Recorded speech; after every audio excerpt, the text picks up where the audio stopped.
This is really fun. We're gonna need more than one day for this. It's too much.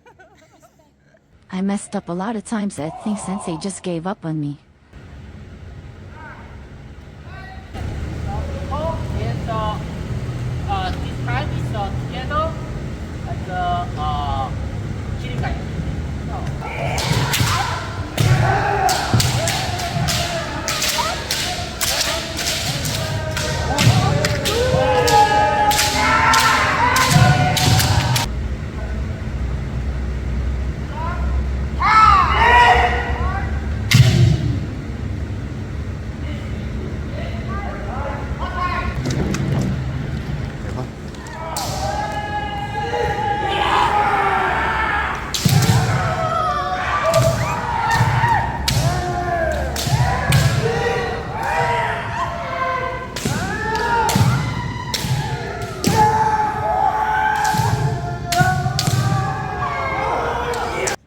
It's really fun.